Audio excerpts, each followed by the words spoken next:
People in a modern world understand that father doesn't know best, mother doesn't know best, scientists know best.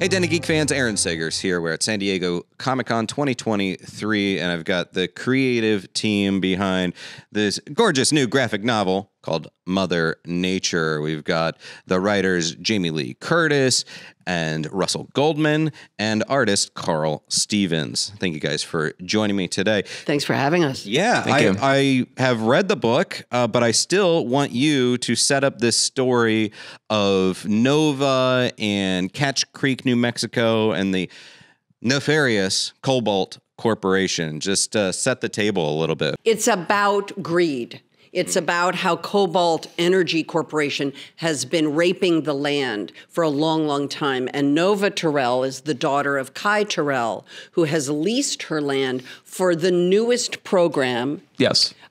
Started by an engineer named Nancy Denton, whose daughter Riley Denton is also in the book. Mother Nature, get it? Two mothers, two daughters. And they have Nancy has come up with a purification process for water that has been fracking water to make it drinkable and to green the environment again. And that's what they're positing to the people of Catch Creek.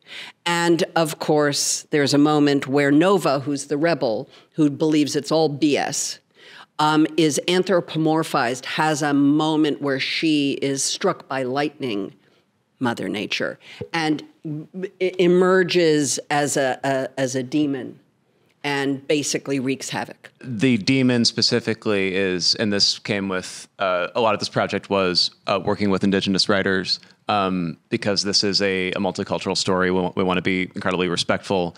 The demon is called the Naye, the enemy of the people. And we were encouraged to use that myth and create something positive out of it, and educational out of it. So that's a little bit of of the context culturally that's going on with that character. There is a lot of Indigenous representation in the book, which I really enjoyed, and genre-wise, it's interesting to me because it strikes me as horror. It's got some sci-fi in it and some supernatural elements all bundled up together. But there's also this righteous anger that I picked up on, that when you push the Earth just so far, the Earth is going to push back and be quite pissed off. What? The Earth is going to push back? We've had the hottest days on record in the history of the United States this last week. The state of Pennsylvania had a month's amount of rain in an hour. People are dying all over the country because of what we're doing. And so the indignation is righteous and perfect because this is how you make change. You make art that makes you change.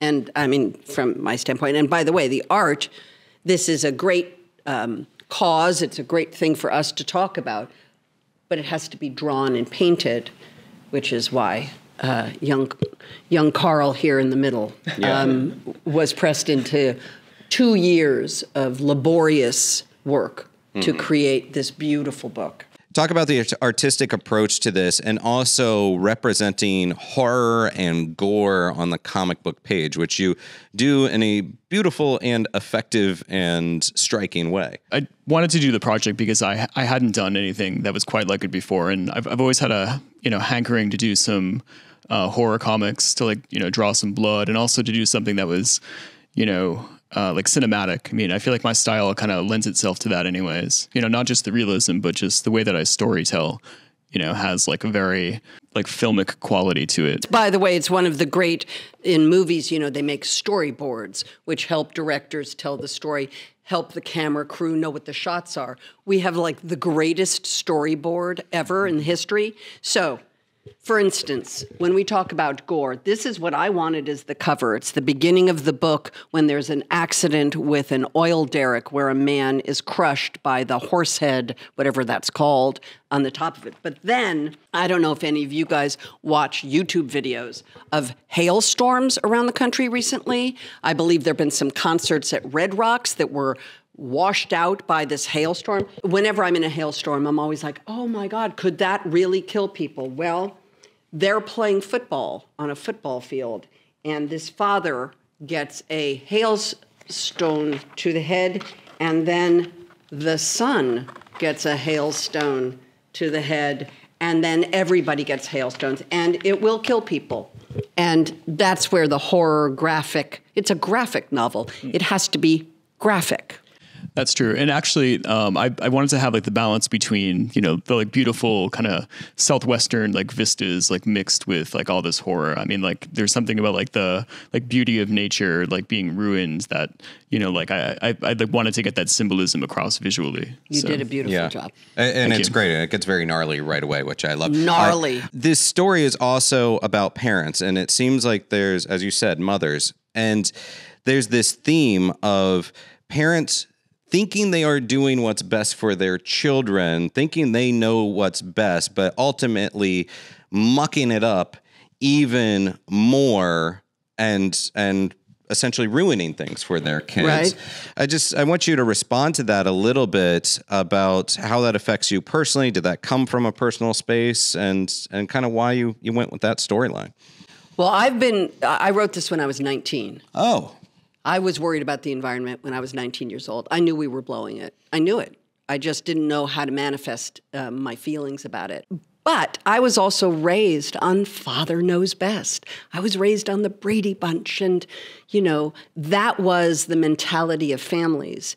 And I think these hard questions have to be talked about. And the good news is that people in a modern world understand that father doesn't know best, mother doesn't know best, scientists know best, and we have to listen to them. And so from that standpoint, I don't think there's anything a publicist will be mad at about it. I'm a parent. I'm a flawed parent because I did the best I could with the best tools I had based on how I was raised. And I'm sure we can all attest to that. It's gnarly being a parent, but we are the parents. We are the family of this world, Mother Nature. We are her family.